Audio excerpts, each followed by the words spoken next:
Hello everyone, I am Sanjay Pratap Singh. Welcome to MBD classes. MBD classes में आप सभी लोगों का स्वागत है। तो पिछले क्लास में हम लोगों ने साइन और कॉस का ग्राफ को स्टडी किया था और इस क्लास में हम लोग उसके आगे जो ट्रिग्नोमेट्रिक फंक्शन है tan, cot, sec, cosec, इन सारे का हम लोग ग्राफ स्टडी करेंगे और देखेंगे कि अलग अलग एंगल के लिए अलग अलग वैल्यू किस तरीके से वेरी करते हैं। तो चलिए देखते हैं। जैसे कि हम लोग पिछले क्लास में साइन का ग्राफ हम लोग देख चुके थे, तो हमने देखा था कि साइन का ग्राफ 0 से स्टार्ट होता है और ये 90 पे मैक्सिमम गेन करता है और फिर ये 180 पे इसका वैल्यू फिर 0 हो जाता है और 270 पे ये -1 पहुंच जाएगा और उसके बाद 360 पे हमारा आ जाएगा फिर से 0 पे। तो ये कंप्लीट रोटेशन हमारा हो गया। फिर उसके बाद पार्टिकल आगे मूव करेगा तो ये हमारा ग्राफ फिर इस तरीके से मूव करता जाएगा और यहाँ से इस तरीके से ये ग्राफ इनफाइनाइट तक चलता जाएगा। ठीक, अगर हमारा जो पार्टिकल है क्लॉकवाइज सेंस में अगर मूव करना चालू कर दे तो ये हमारा इस तरीके से इसका ग्राफ आएगा। तो ये सारा कुछ हम लोगों ने पिछली क्लास में स्टडी कर चुका था और ये हमारा यहाँ पे ये 360, तो इस तरीके से हमारा ग्राफ चलता ही जाएगा।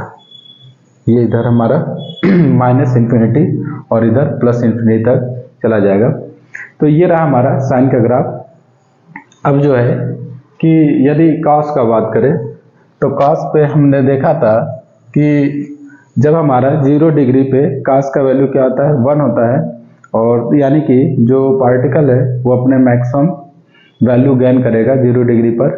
तो ये हमारा 1 है और यहाँ से चलना स्टार्ट होता है और वैल्यू डिक्रीज होती है और जो है कि यहाँ पे क्या आ जाएगा 180 पे, फिर ये इस तरीके से हमारा मूव करता है। तो क्लियर हमें दिख रहा है कि जो 0 से लेकर के 90 तक साइन का वैल्यू हमारा इंक्रीजिंग फंक्शन के तरीके से वर्क करता है और 90 के बाद फिर उसका वैल्यू क्या हो जाने लगता है, डिक्रीज करने लगता है और ये 90 से 180 तक आते आते 0 हो जाता है, फिर ये निगेटिव में जाने लगता है। तो क्लियर यहाँ से यहाँ तक हमें दिख रहा है कि डिक्रीजिंग नेचर का है 90 से 270 तक, फिर ये धीरे धीरे अपनी वैल्यू को इंक्रीज करेगा। और कॉस हमारा क्या है, पहले डिक्रीज करेगा 0 से 90 तक, फिर ये क्या करेगा 90 से 180 भी डिक्रीज करेगा, फिर 180 से ये क्या करना करेगा, इंक्रीज करना स्टार्ट कर जाएगा। तो ये रहा हमारा कॉस का ग्राफ। और यदि हमारा क्लॉकवाइज सेंस में चले तो इस तरीके से हमारा ग्राफ आ जाएगा और कॉस का ग्राफ हमारा इस तरीके से इनफाइनाइट तक चलता रहेगा। तो ये हमारा कॉस का ग्राफ हो गया। अब यदि हम tan की बात करें तो tan हमारा क्या है, साइन और कॉस का रेशियो है और साइन और कॉस के रेशियो के हेल्प से हम लोगों ने tan का भी वैल्यू कैलकुलेट किया था। तो tan 0 डिग्री का वैल्यू हमारा 0 आया था और tan 30 डिग्री का वैल्यू 1/√3 आया था और tan 45 का डिग्री का वैल्यू जो है हमारा 1 आया था और tan 60 डिग्री का √3 और tan 90 पे ग्राफ हमारा इनफाइनाइट वैल्यू गेन कर रहा था। तो इस तरीके से देखते हैं कि इस तरीके से हमारा चेंजेस हो रहा है। तो जैसे आपका ये 0 डिग्री है, 0 से और 90 के ठीक बीचों बीच हमारा क्या है 45 डिग्री और 45 डिग्री पर हमारा ये जो ग्राफ का वैल्यू था 1 आया था। तो क्लियर हम देख रहे हैं कि ये 0 से 45 डिग्री तक 1 गेन कर रहा है वैल्यू, ये क्या कर रहा है वैल्यू 1 गेन कर रहा है और फिर ये 45 से 90 तक जाते जाते ये सडन ग्राफ इंक्रीज करता जा रहा है। ये हमारा ऐसे 90 तक जाते जाते इनफाइनाइट को की तरफ बढ़ता जा रहा है और ये हमारा कभी लाइन को टच नहीं करेगा, एसिम्प्टोटिक हो जा रहा है। ये एसिम्प्टोटिक का मीन्स ये कि वो एक दूसरे को कट नहीं करेगा और इनफाइनाइट तक बढ़ता चला जाएगा। तो क्लियर ये दिख रहा है कि हमारा ये साइन से भी फास्ट इंक्रीमेंट हो रहा है। ये चीजें सडन 45 डिग्री मूव करने में ये ग्राफ इनफाइनाइट को पहुंच जा रहा है। और यदि इसके हम बात करें कि क्लॉकवाइज सेंस में, तो ग्राफ हमारा इस तरीके से आ जाएगा और इस तरीके से फिर ये हमारा एसिम्प्टोटिक हो जाएगा और ये इसको कट नहीं करेगा। तो माइनस इन्फिनिटी जो है 90 डिग्री पे माइनस इन्फिनिटी को गेन कर रहा है और प्लस 90 पे हमारा इन्फिनिटी को गेन कर रहा है। और इसी तरीके से फिर हमारा ग्राफ चलता रहेगा और ये इस तरीके से हमारा tan का ग्राफ आ जाएगा। ये हमारा क्या हो जाएगा, tan का ग्राफ। इस तरीके से हमारा tan का ग्राफ बनता जाएगा।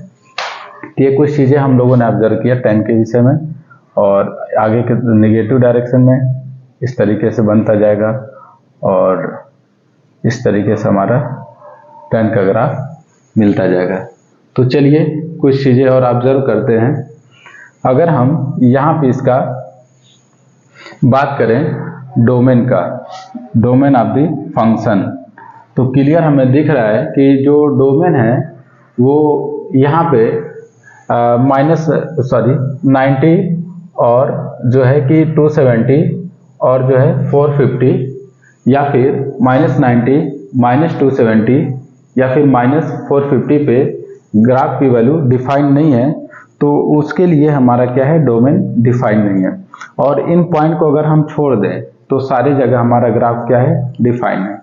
तो इसको हम क्या ऐसे लिखेंगे कि सारे रियल वैल्यू और किसको छोड़ देना है, ऑड मल्टीपल ऑफ 90 डिग्री। जैसे ये सारे ऑड मल्टीपल पे हमारा ग्राफ नहीं मिला है, तो 90 डिग्री बेसिकली हमारा π/2 होता है रेडियन में। 90 डिग्री हमारा π/2 हो जाएगा। तो हम क्या कहेंगे, ऑड मल्टीपल ऑफ π/2 पे जो हमारा जो डोमेन ऑफ द फंक्शन है वो डिफाइंड नहीं है, तो ये हमारा हो जाएगा 2n+1 पे इंटू π/2 पे हमारा ग्राफ डिफाइन नहीं है, तो इसको हम क्या करेंगे, अपने डोमेन से सब्ट्रैक्ट कर देंगे। फिर इसके बाद रेंज की बात करें तो रेंज हमें क्लियर दिख रहा है कि y एक्सिस पे हम रेंज देखते हैं, तो ये हर एक जगह क्या है, फंक्शन डिफाइंड है। ये इधर प्लस इन्फिनिटी तक चला जाएगा और इधर माइनस इन्फिनिटी तक। तो जो हमारा इसके लिए रेंज आएगा वो क्या आ जाएगा, रेंज ऑफ द फंक्शन वो क्या आ जाएगा, रियल वैल्यूज। मतलब हर एक वैल्यूज के लिए क्या है, रेंज हमारा डिफाइंड है। तो ये रहा हमारा tan का ग्राफ। अगर हम cot का बात करें तो cot का ग्राफ जो होता है 0 डिग्री पे इनफाइनाइट होता है और 90 डिग्री पे हमारा 0 को गेन करता है। तो इसका अगर ग्राफ हम लोग देखें तो यानी कि 0 डिग्री 0 डिग्री पे हमारा ये इनफाइनाइट गेन करेगा और 90 पे 0 हो जाएगा। तो इस तरीके से हमारा ग्राफ आता जाएगा। और आपको पता है 90 और 180 में निगेटिव वैल्यू हो जाता है 90 के बाद, तो ये नीचे की तरफ ग्राफ चला जाएगा और इसका ग्राफ हमारा इस तरीके से ऑब्जर्व होगा। और यहाँ से बात करें तो ये इस तरीके से हमारा आ जाएगा कॉट का ग्राफ। तो ये रहा कॉट का ग्राफ। ठीक वही चीज़ है अगर डोमेन की बात यदि हम करें, डोमेन ऑफ द फंक्शन, तो डोमेन यानी कि एक्स एक्सिस, और आप क्लियर देख रहे हैं कि यहाँ पे क्या हो रहा है, इवन यानी आप कह सकते हैं इवन मल्टीपल ऑफ π/2 पे हमारा जो है कि ग्राफ डिफाइन नहीं है। तो यहाँ पे क्या लिखेंगे, ऑल रियल वैल्यू, और या फिर माइनस का सीधे हम n π लिख देते हैं। n का वैल्यू 0 करेंगे तो 0 हो जाएगा। n का वैल्यू यदि हम 1 ले लें तो क्या आ जाएगा, हमारा π आ जाएगा और ये 2π। तो ये हमारे क्या हो जाएंगे, डोमेन ऑफ द फंक्शन। यदि हम रेंज ऑफ द फंक्शन का बात करें तो रेंज यानी कि y एक्सिस पे बात कर रहे हैं, तो y एक्सिस के लिए हमारा हर एक जगह वैल्यू डिफाइंड है, ये क्या आ जाएगा, रियल आ जाएगा रेंज। तो ये रहा हमारा कॉट का ग्राफ। यदि हमें सेक और कोसेक का ग्राफ ड्रा करना है तो हम बहुत आसानी से साइन और कॉस का हेल्प लेकर के ड्रा कर सकते हैं। जैसे अगर हमें ये सपोज मान लीजिए ये, अच्छा मैं नाम लिख दे रहा हूँ, ये हमारा y = साइन x का ग्राफ है, ये हमारा y = कॉस x का ग्राफ है, और ये हमारा y = tan x का ग्राफ है और ये हमारा y equal to cot x का ग्राफ है। हम यदि कोसेक का ड्रॉ करना चाह रहे हैं y equal to cosec x का ग्राफ, तो फर्स्ट ऑफ ऑल आप क्या करिए, साइन का ग्राफ को ड्रॉ कर लीजिए। साइन के ग्राफ को आप ड्रॉ कर लीजिए इस तरीके से।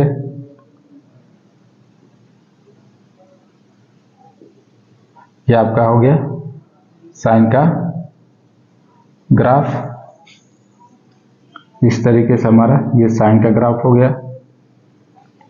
और हम क्या करते हैं कि ये सारे हम डॉटेड कर दे रहे हैं, क्योंकि हमारा ये बस हेल्प लेने के लिए ये चीज़ें हम बना रहे हैं। आप क्या करिए, यहाँ से आप ऐसा ज्यूम करिए कि आप सीजर्स लेकर करके एक्स एक्सिस पे कट कर दे रहे हैं, सारे ग्राफ को कट कर दीजिए एक्स एक्सिस पे। और कट करने के बाद आप इस चीज़ को इधर फोल्ड कर दीजिए और इस वाले ग्राफ को आप डाउनवर्ड फोल्ड कर दीजिए। मीन्स ये कि जो एक्स एक्सिस के ऊपर है उनको ऊपर की तरफ फ्लिप कर दीजिए, और जो वाई एक्स एक्सिस के नीचे हैं उनको नीचे की तरफ फ्लिप कर देंगे। तो आप देखेंगे कि कुछ इस तरीके का हमारा चीज़ें ऑब्जर्व होगा। अगर हम इसको करें तो ये हमारा क्या हो जाएगा, फ्लिप करेंगे तो ये इस तरीके से हो जाएगा और ये इनफाइनाइट तक चलता जाएगा, एसिम्प्टोटिक हो जाएगा। और यहाँ से अगर इसको हम यहाँ से ब्रेक कर रहे हैं इस पॉइंट से और नीचे की तरफ फ्लिप करा रहे हैं तो ये इस तरीके से हमारा आ जाएगा। तो ये हमारा कोसेक का ग्राफ इस तरीके से बनेगा। जहाँ जहाँ आपको वही तरीका है आप अप्लाई करिए कि पहले आप साइन का बना लीजिए, और चूंकि ये इमेजिनरी है, ये इसको हमें ऑब्जर्व नहीं करना है, हमें करना है कोसेक को। तो डॉटेड में कर दिया, फिर इसको आप एक्स एक्सिस पे सीजर्स लेकर के कट करिए और ऊपर वाले को ऊपर की तरफ फ्लिप करा दीजिए और नीचे वाले को नीचे की तरफ। तो यहाँ से अगर इधर निगेटिव के डायरेक्शन की बात करें तो ये हमारा इस तरीके से ये ग्राफ मिलेगा। और यहाँ से आपका ऊपर की तरफ बात करें तो ये हमारा इस तरीके से हो जाएगा। फिर यदि यहाँ पे बात करें तो ये हमारा इस तरीके से, और ऐसे इनफाइनाइट तक चलता रहेगा। ये हमारा रहा कोसेक का ग्राफ। और हम चीज़ों को ऑब्जर्व करते हैं, हम ये देख रहे हैं कि -1 से लेकर के +1 तक हमें कोसेक का कोई भी वैल्यू गेन नहीं हो रहा है।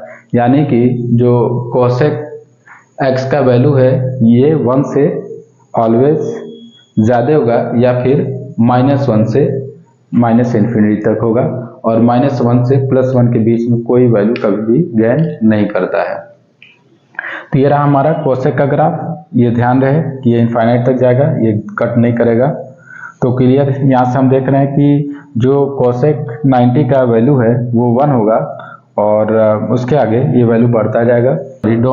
Domain of the function n multiple of pi के हर एक वैल्यू पे क्या हो रहा है, वैल्यू हमारा डिफाइन नहीं हो रहा है। तो यहाँ से क्या लिखेंगे, ऑल रियल वैल्यू माइनस का n पाई, ये हमारा इसके लिए डिफाइन नहीं है डोमेन, बाकी सारे जगह के लिए डिफाइन है। और रेंज ऑफ द फंक्शन की बात करें तो ये हमारा क्या हो जाएगा, रेंज हमें क्लियर दिख रहा है कि -1 से +1 तक कोई भी वैल्यू गेन नहीं हो रहा है, इसके इधर मिल रहा है और इसके इधर। तो ये क्या हो जाएगा, -∞ से हमारा -1 तक, और फिर हमारा जो है कि 1 से लेकर के ∞ तक। तो ये हमारा क्या है, रेंज ऑफ द फंक्शन। तो इस तरीके से हमारा ये ग्राफ में ये सारा चीज़ें हम लोगों ने ऑब्जर्व किया। अब उसके बाद यदि आपको कॉस को ड्रा करना है तो सिंपल वही तरीका है कि आप क्या करिए, कॉस का ग्राफ बना लीजिए इस तरीके से। ये हमारा कॉस का ग्राफ आ गया, और फिर वही चीज़ें कि आप इनको डॉटेड कर लीजिए क्योंकि ये इमेजिनरी हैं, हमें तो करना है सेक का ग्राफ ड्रा। तो बस हेल्प के लिए हम लोगों ने इसका ग्राफ ड्रा किया। फिर आप सीजर्स लीजिए, एक्स एक्सिस पे सारे ग्राफ को कट कर दीजिए, ऊपर वाले को ऊपर फ्लिप करा दीजिए और नीचे वाले ग्राफ को नीचे फ्लिप करवा दीजिए। तो आपको ये जो है कि ऑब्जर्व होगा कि यहाँ से हमारा ये ग्राफ इस तरीके से चला जाएगा, यहाँ से, और यदि हम यहाँ का बात करें तो नीचे की तरफ फ्लिप कराएंगे तो ये इस तरीके से ग्राफ हो जाएगा। फिर यहाँ पे हमारा इस तरीके से ग्राफ मिल जाएगा, और यहाँ से हमारा यहाँ से इधर चला जाएगा, और यहाँ पे हमारा इस तरीके से इधर चला जाएगा। तो ये रहा हमारा सेक का graph y equal to sec x का ग्राफ। यहाँ पे भी यदि आप डोमेन का बात करें, डोमेन ऑफ द फंक्शन, तो डोमेन यानी कि x एक्सिस, तो आप देख रहे हैं कि जो है ऑड मल्टीपल ऑफ π/2 पे हमारा ग्राफ जो है डिफाइंड नहीं है, तो हम क्या लिखेंगे, ऑल रियल वैल्यू माइनस का ऑड मल्टीपल ऑफ क्या हो जाएगा π/2। उसके बाद अगर हम बात करें रेंज ऑफ द फंक्शन, तो रेंज हमारा क्लियर, ये भी सेम उसी तरीके से दिख रहा है कि -1 से +1 के बीच में कोई वैल्यू नहीं है, या तो 1 से ज़्यादा या तो -1 से कम। तो यहाँ से भी हमारा क्या आ जाएगा, -∞ से लेकर के -1 तक, और जो है +1 से लेकर के ∞ तक ये हो जाएगा। तो ये हमारे रेंज ऑफ द फंक्शन हो गए। तो इस तरीके से हमारे 6 पॉसिबल जो ट्रिग्नोमेट्रिक रेशियोज हैं, इन सारे का आज हम लोगों ने ग्राफ पे स्टडी किया और काफ़ी सारा कुछ सीखा। और मैं ये चाहता हूँ कि आगे काफ़ी चैप्टर जो भी आप पढ़िए उसको ग्राफ के हेल्प ज़रूर लीजिए। ग्राफ से चैप्टर हमारे बहुत ज़्यादा आसान हो जाते हैं।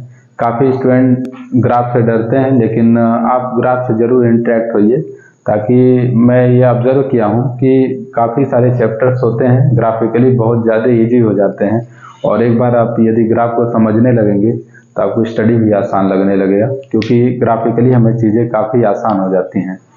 तो थैंक यू, आज हम यहीं तक रखते हैं। ओके।